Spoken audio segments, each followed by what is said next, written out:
Satu, dua, tiga.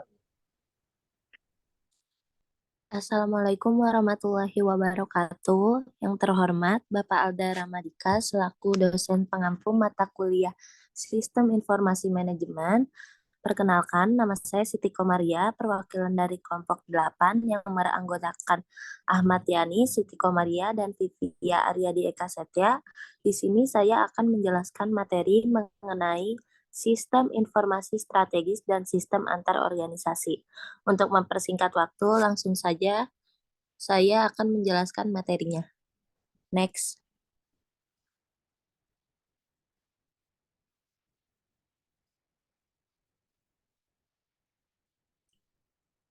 Adapun pembahasan pada presentasi kali ini yaitu sistem informasi strategis, membahas mengenai pengertian sistem informasi strategis, tujuan sistem informasi strategis, pengaruh sistem informasi strategis, strategis kompetitif sistem informasi strategis, risiko penerapan sistem informasi strategis, dan contoh perusahaan yang menerapkan sistem informasi strategis dan sistem informasi antar organisasi yang akan dijelaskan mengenai pengertian sistem informasi antar organisasi, manfaat sistem informasi antar organisasi, dan yang terakhir, 3 jenis sistem untuk mengimplementasikan sistem informasi antar organisasi. Next.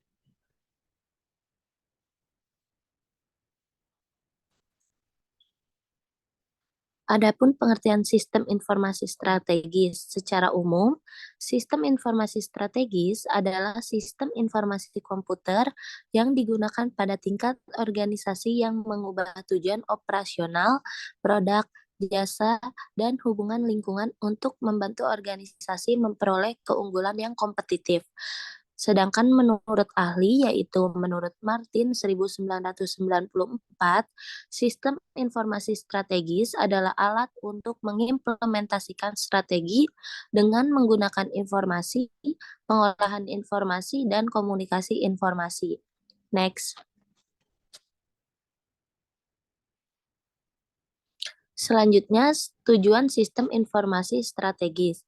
Di antaranya, yang pertama, mencapai posisi kepemimpinan biaya yang rendah, menyediakan diferensiasi produk atau jasa dan nilai bagi konsumen yang lebih besar, menciptakan aliansi antar perusahaan dan pemasok serta pelanggannya sehingga mengurangi biaya untuk pemasok, serta menyediakan dukungan khusus bagi pelanggan, mempertinggi nilai suatu produk dan jasa dengan menyediakan tampilan atau dukungan yang inovatif, memungkinkan pertumbuhan pada pasar yang ada secara geografis atau ekspansi volume, dan yang terakhir membantu mengenalkan suatu produk ke pasar.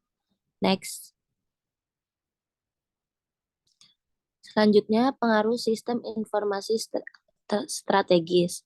Yang pertama, ada pengaruh bersaing, yaitu siklus perkembangan produk, memperkuat kualitas produk, kelompok penjualan dan dukungan penjualan, pengurangan biaya kantor, dan manajemen saluran produk dan persediaan. Yang kedua, pengaruh industri. Pengaruh industri merupakan pengaruh yang secara permanen mempengaruhi sifat bisnis pada industri tertentu.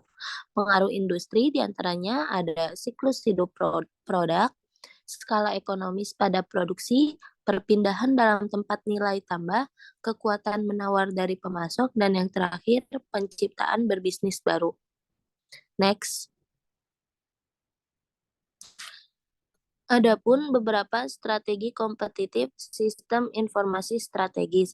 Yang pertama, strategi kepemimpinan dalam biaya, yaitu menjadi produsen produk dan jasa yang berbiaya lebih rendah dalam industri. Yang kedua, strategi diferensiasi, yaitu mengembangkan berbagai cara untuk melakukan diferensiasi atau membedakan produk dan jasa perusahaan daripada pesaingnya dan mengungguli diferensiasi pada pesaingnya.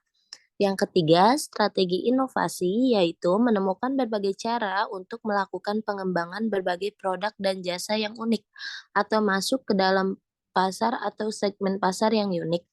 Yang keempat, strategi pertumbuhan, yaitu memperluas kemampuan perusahaan untuk memproduksi barang dan jasa secara signifikan, memperluas ke pasar global, melakukan diversifikasi produk dan jasa, atau berintegrasi dengan produk dan jasa yang berhubungan. Dan yang terakhir yaitu strategi persekutuan, membuat hubungan dan persekutuan bisnis baru dengan para pelanggan, pemasok, pesaing, konsultan, dan perusahaan-perusahaan lainnya. Next. Adapun risiko penerapan sistem informasi strategis, di antaranya yang pertama biaya investasi tinggi. Seperti yang tampak dari contoh-contoh di atas, penerapan sistem informasi strategis bukanlah hal yang murah, dibutuhkan investasi dana yang tidak sedikit untuk mengimplementasikan sistem tersebut. Sehingga hal ini akan cukup berarti bagi cash flow perusahaan. Yang kedua, tidak tahan lama. Sekarang ini, sebuah sistem reservasi online sudah tidak aneh lagi. Demikian juga pemesanan barang lewat EDI sudah makin populer. Hampir setiap bank sudah memiliki mesin ATM dan perusahaan pengiriman paket seperti DHL dan UPS juga telah memiliki package tracking service. Dan yang terakhir, larangan dari pemerintah. Seperti yang tampak dari pemaparan tentang strategi-strategi di atas, ada yang bertujuan untuk menghambat masuknya kompetitor baru yang menghambat pelanggan sistem informasi strategis untuk pindah ke pesaing dan sebagainya. Seberapa jauhkah hal ini dapat diperbolehkan dan sampai mana perusahaan dapat bergerak tanpa melanggar hukum? Misalnya, melanggar undang-undang anti monopoli. Next.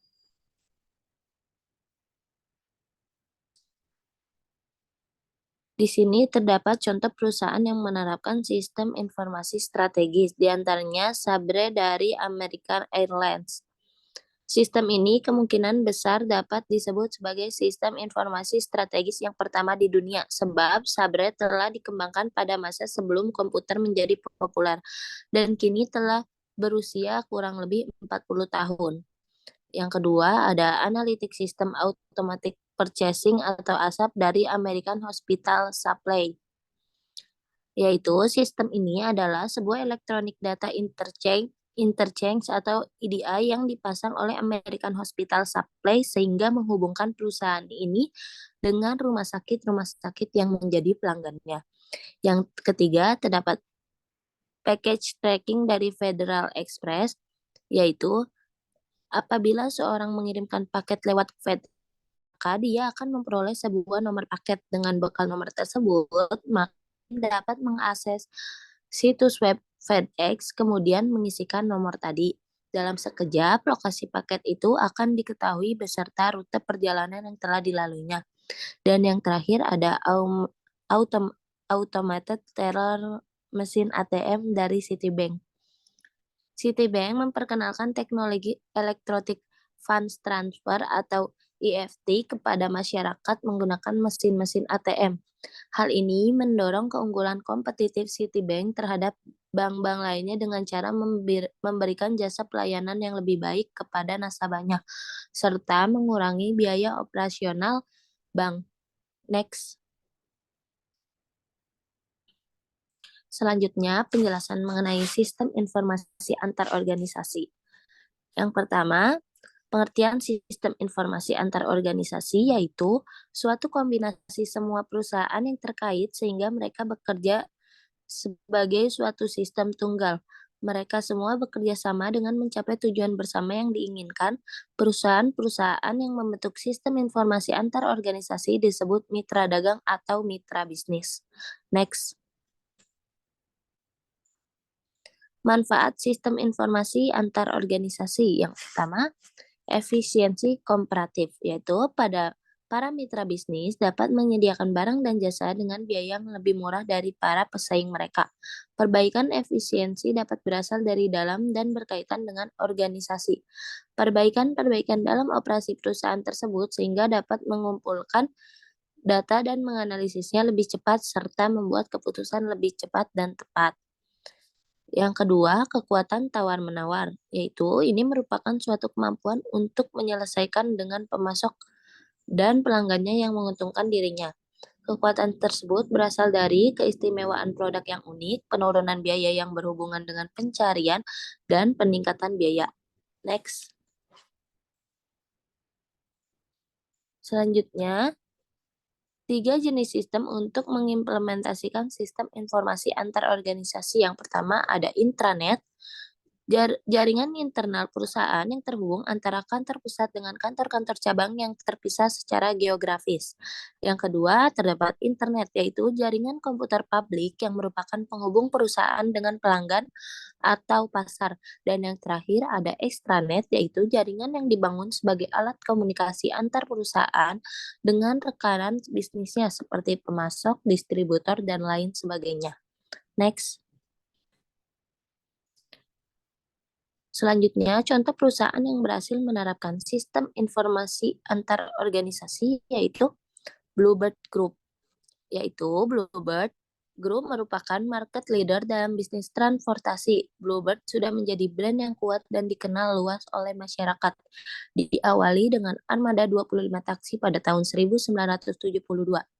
Kini, setelah lebih dari 30 tahun mendalami bisnis jasa transportasi, Bluebird telah berkembang pesat dengan sekitar 12.000 armadanya yang tersebar di seluruh penjuru Jakarta. Sebuah prestasi luar biasa untuk sebuah usaha jasa transportasi dengan jumlah armada yang sangat banyak. Kesuksesan yang diraih oleh Bluebird berawal sekitar tahun 1972. Bluebird yang mengimplementasikan pertama kali di Indonesia sistem komunikasi radio, serta penggunaan argometer yang ketat untuk armada-armadanya.